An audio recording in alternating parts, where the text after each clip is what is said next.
বিএনপির সামনে তারা কিন্তু ইলেকশন করার জন্য এবং ক্ষমতা আসার জন্য তারা অলরেডি প্রস্তুত। এবং প্রিয় দর্শক, আপনারা সবাই জানেন যে আজকে মানিক মিয়া অ্যাভিনিউতে বিকেল 3টায় ছাত্রদের একটি নতুন রাজনৈতিক দল ঘোষণা করার কথা আছে। আমি এখন আছি মানিক মিয়া অ্যাভিনিউতে। আপনারা দেখতেই পাচ্ছেন ইতিমধ্যে দলে দলে অনেক নেতাকর্মী সমর্থক চলে আসছে। আমরা এখানে দেখতে পাচ্ছি মীর মুগ্ধর একটি ব্যানার নিয়ে অনেকেই আসলে ছবি উঠাচ্ছে বা আপনারা ফটো সেশন বলতে পারেন।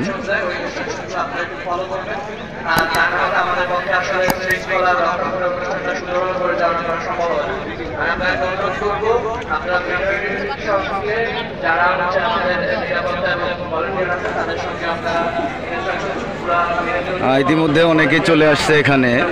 এখনো আসলে 3টে বাজতে অনেক দেরি আছে।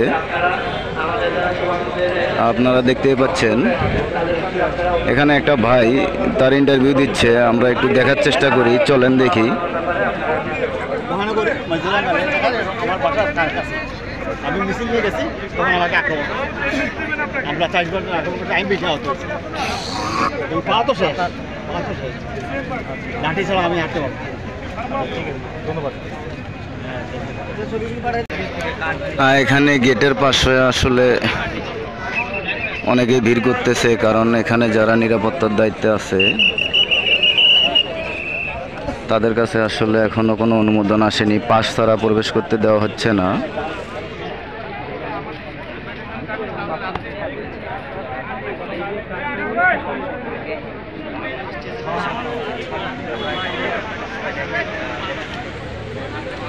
এখানে স্টেজের কাজ সম্পন্ন হয়েছে অলরেডি।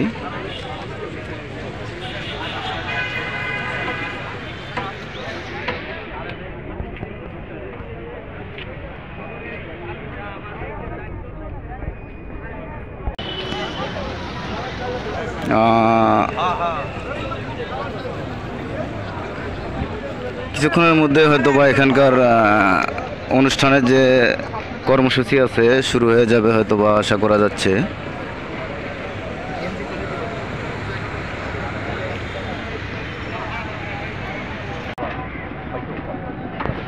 তারা একটা কিছু ভালো আমাকে দেখাইছে অলরেডি, নাকি আর কেউ পারে না। স্যার, সবচেয়ে বড় চ্যালেঞ্জ কি, মানে এই মুহূর্তে দেশের সবচেয়ে বড় চ্যালেঞ্জটা কি? এই মুহূর্তে চ্যালেঞ্জটা হলো কারণ তারা নতুন পার্টি করতেছে। পুরনো দুটো পার্টি আছে, আওয়ামী লীগ তো বিস্তারিত, তারপরও তারা রয়ে গেছে।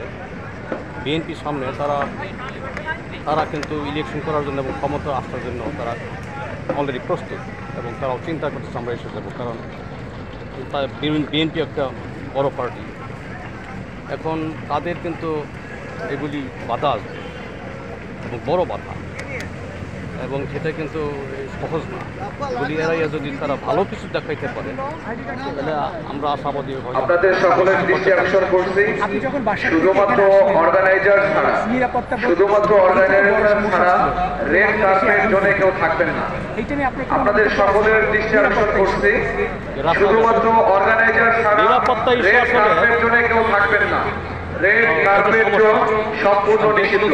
যে কোনো যদি আমি আক্রান্ত হই আমি কিন্তু নিরাপত্তা, একমাত্র পাবলিক যদি আমাকে সেভ করে বা আমি আর এক পাবলিককে যদি বিপদে পরে সেভ করি সেটা। এছাড়া যে আপনার যে দেশীয় যে পুলিশ ফোর্স আছে তারা তো খুব একটা দেখিও না, পুলিশ খুব কম দেখি, এবং যারা আছে খুব অ্যাক্টিভ না, বা কিছু কিছু কাজ করে হয়তো ট্রাফিক পুলিশ বা ক্রিমিনাল পুলিশ যারা আছে এরা কিছু করে, খুব একটা অ্যাক্টিভ না।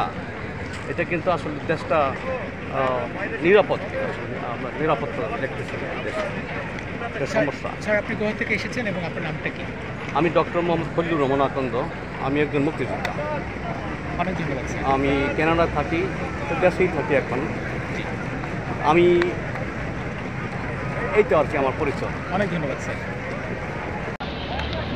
আপনারা দেখতেই পাচ্ছেন আসলে ইতিমধ্যে দলে দলে নেতাকর্মী আসা শুরু হয়ে গেছে। স্টেজে আছেন, দয়া করে আমরা একটু নির্ধারিত জায়গায় গিয়ে বসবেন, স্টেজ খালি করে দিবেন। আমি অত বিনয়ের সাথে বলছি যে মঞ্চ নামাজ শেষ হওয়ার সঙ্গে সঙ্গে এখানে শুধুমাত্র সামনে অবস্থান করবেন। লোকজন আসা শুরু হয়ে গেছে, আপনারা দেখতে পাচ্ছেন নেতাকর্মী সমর্থক যারা আছে সবাই আসা শুরু হয়ে গেছে। ব্যবস্থাপনা এবং নিরাপত্তা শৃঙ্খলা রক্ষা করবার জন্য আপনাদের সবাইকে সজাগ দৃষ্টি রাখা এবং আমাদের সহযোগিতা করার অনুরোধ করছি। পাশাপাশি রেড কার্পেট জোনে যারা রয়েছেন তারা আপনাদের নির্ধারিত জায়গায় বসে জায়গাটি খালি করে দেবেন।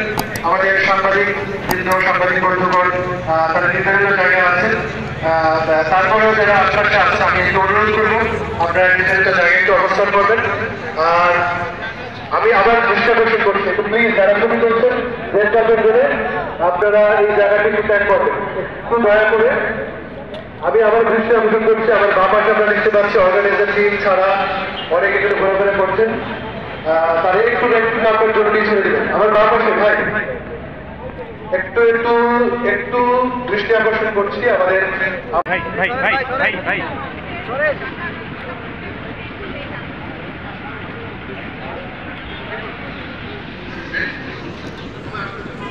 যে ভাইটিকে আপনারা দেখতে পাচ্ছেন এই ভাইটি আসলে জুলাই আগস্টের আন্দোলনে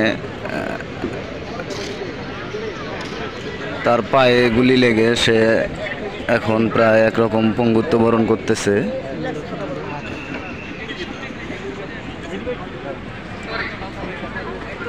আমি মঞ্চ ব্যবস্থাপনার দায়িত্ব যারা আছেন শৃঙ্খলা টিম থেকে আমরা সহযোগিতা চাচ্ছি।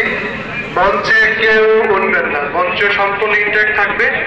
আমাদের যখন 3টার সময় আমাদের আত্মপ্রকাশ অনুষ্ঠানের সূচনা হতে যাবে তখন মঞ্চে উঠবেন, নির্দিষ্ট ব্যক্তি ছাড়া মঞ্চে কেউ উঠবেন না, ছবি করবেন না। আমরা আমাদের শৃঙ্খলা যারা রয়েছেন এটি ছবি তোলার জায়গা না, একটু ক্ষমা করবেন প্লিজ। যারা ফটো সেশনের ব্যস্ত রয়েছে তাদেরকে আমরা অন্যত্র ফটো সেশন করার জন্য অনুরোধ করছি। যারা এখানে ইন্টারভিউ নিচ্ছেন রেড কার্পেট জোন ত্যাগ করুন প্লিজ, আপনাদের অ্যাটেনশন ড্র করছি, প্লিজ একটু দৃষ্টি দেবেন। আমাদের ভলান্টিয়ার টিমে যারা রয়েছেন অভ্যর্থনা টিমকে আমি দৃষ্টি আকর্ষণ করছি, জাহেদ ভাই আমাদের ভলান্টিয়ার টিমের আপনারা 20 সেকেন্ডের মধ্যে রেড কার্পেট জোন ফাঁকা করবেন।